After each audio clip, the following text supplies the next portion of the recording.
that Snoop Dogg, not again, mentioned him in December of 2020, but everybody beat the hell out of me. Screw you, that can't be true. What the hell do I know, right? And then recently it just came out again that Snoop Dogg got accused of trafficking children. And what did everybody do? Ooh, Snoop Dogg is at the halftime. I'm going to the halftime. But we canceled Dr. Seuss. Okay, make it happen. Y'all ever wonder how Snoop Dogg managed to dodge the FBI while Diddy's stuck in all this drama? The tea is hot, and we're spilling it all. From sneaky moves to untold connections, there's more to this story than meets the eye. How did Snoop outsmart the system while Diddy couldn't? Let's break it down. Get 100! Get a bill! Snoop Dogg edition, nigga, the family style, boy. Hold on. Hold this. I got you. Go ahead. Lock out on this. Oh, he locked out like that? Oh, he locked. See, that's family blocking right there. That's locking.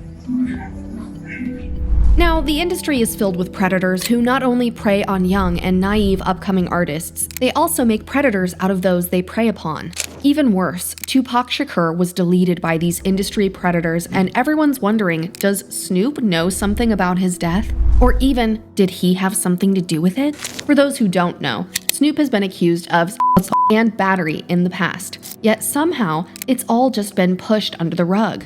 Rapper Snoop Dogg now facing allegations of sexual assault and battery just days before he's set to perform at the massive halftime show for the game. Isn't it crazy that Snoop is walking around free even though he's been accused of similar crimes as Diddy? But hold on. So Snoop has dropped a few heavy bombshells about the death of Tupac, and it got everyone wondering, is Snoop dropping all these to cover his own involvement in the case?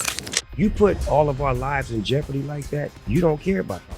Snoop is pointing his finger in one direction in particular, to Suge Knight, the CEO of Death Row Records, the same record label that Pac was signed to. But more importantly, Suge Knight was the guy driving the car the night that Pac got shot. Snoop claimed Suge and Pac were fanning each other's fire, with nobody to water it down as they made their way to Vegas for the Mike Tyson fight at the MGM Grand. I felt like they were fueling each other's fire. Like they was tit for tat. Like nobody would put water. Like instead of Suge saying, no, hold on, that's it. You know, they was fire for fire. Like this either the moment you gonna kill me, and we're gonna get some clarity in this air. We got a 5.5 hour flight. I ain't got no security. You ain't feeling me right now. I'm like, all right, I see what's finna happen. I've been around these, I know how they get out. I grab me a knife and a fork, sit in the back of the plane. Some hours later, Snoop claimed Suge had called him about the shooting incident. Did Snoop know that something sinister was gonna happen that night? So I jumped in my Hummer and we drove to Vegas. Suge was at home. He was standing up. He had like a patch. His hair was wrapped up. And he came and explained to us as far as what had happened. But he was explaining it to us like... But hold on. Suge has himself dropped a dangerous shot about what happened that night. And this back and forth battle between Snoop and Suge, of one blaming the other for Pac's death, has left everyone wondering who's telling the truth. Suge says Snoop played a part in the shooting that deleted Pac. Now, we didn't see that coming because one of hip-hop's favorite friendships was Pac and Snoop's bond. But Suge has uncovered some really sinister plot. Gotta have a real conversation with Snoop. Now, if all these people knew what was going on in the situation, nobody never commented to tell anybody that. So you're part of it. You part of that snake, you know what happened to snakes. Suge is obviously calling Snoop a snake, like Snoop ain't who he appears to be. While discussing with Dave Mays on the Collect Call podcast, Suge alleged that Snoop wasn't loyal to Pac, because Snoop had claimed Diddy and Biggie were his homeboys during the East Coast-West Coast War. But here's the kicker. Snoop accuses Suge for the death of Pac and claims that Suge was happy about Pac being shot, because he thought Pac was gonna survive. Man, the started shooting at us. Tupac trying to jump in the backseat. I'm like, get down. I pull him down and, you know, he was saying it like Pac was gonna live, you know what I'm saying? Yet, Snoop's relationship with Pac went south back then because of Snoop's disloyalty, and to make it worse, Snoop talked about Pac not liking him 2 days before his death. 2 days before he died, I don't think he liked me because we was in New York. Shit had happened. New York, they shot at me and did all kind of shit to me, like just the worst shit you could think of. said Snoop had turned him down weeks before the fight because he said he was going. And for whatever reason, Snoop decided not to go to the fight with Suge and Pac, which is crazy. And that's not all. It seemed Pac wasn't happy when Snoop said he would like to do music with the rival group who allegedly tried to kill Snoop. Now, Diddy was a member of this rival group. When I did an interview and was asked, how do I feel about Puffy and Biggie? And I was like, I like them I want to do some music with them. And that just rubbed Cuz the wrong way. Them tried to kill me. Now, in the DailyMail.com podcast, investigator Greg Kading revisits claims about Diddy's alleged involvement in Tupac Shakur's 1996 murder. The East Coast-West Coast rivalry, fueled by tensions between Diddy's Bad Boy Records and Suge Knight's Death Row Records, dominated the 90s hip-hop scene. Tupac had accused Diddy and Biggie of being connected to a 1994 shooting at Quad Studios, intensifying the feud. Tupac was killed in a Las Vegas drive-by in 1996 as a result of the rivalry, with Biggie meeting a similar fate 6 months later. Keith D, arrested decades later, claims Diddy offered $1 million to orchestrate Tupac's assassination. Davis is claiming that Diddy told him he would give anything for that dude's head, in reference to both Suge Knight and Tupac Shakur.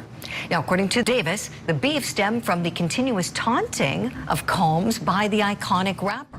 Obviously, Diddy and Tupac weren't the best of friends. And now Snoop want to do music with Pac's rivals? So when Snoop was asked to fly with Pac and Death Row homies, he came prepared for the worst. I grabbed me a knife and a fork, get my blanket, put my blanket over my eyes, to like they right up under here. 5.5 hours like this. If I'm gonna get killed, somebody dying with me. Well, there's an obvious beef between Snoop and Suge, and these men know something about Pac's death, and blaming each other simply means the truth ain't far from the two of them. Also, Suge ain't ready to keep quiet anytime soon. He's out there telling the shady story behind Diddy's alleged freak-off parties. So during a live interview with Chris Cuomo, Suge revealed that everyone in the industry, including Jay-Z, Dr. Dre, and Snoop, knew exactly what Diddy was doing in his freak-offs. But that's not all. Suge is particularly upset with Snoop and claims Snoop turned his back on his record Death Row.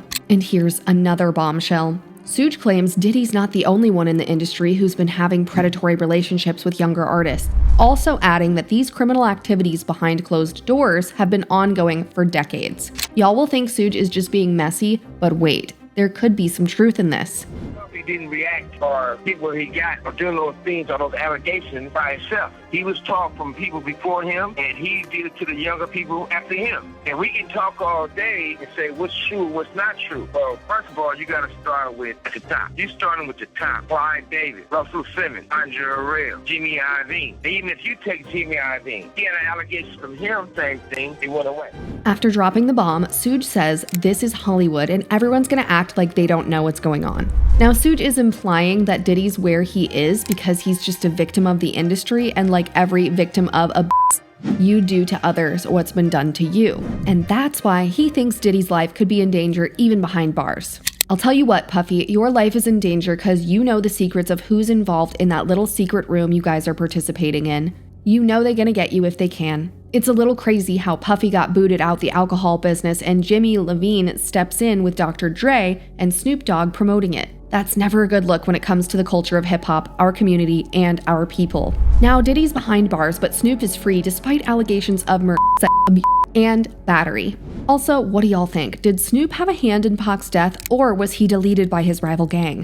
What about Diddy? Do you believe his freak-offs were learned from high-profile individuals in the industry, and is his life truly in danger if he reveals his accomplices? Well, don't forget to leave your thoughts in the comments and watch out for more crazy details about the deep conspiracy in the music industry.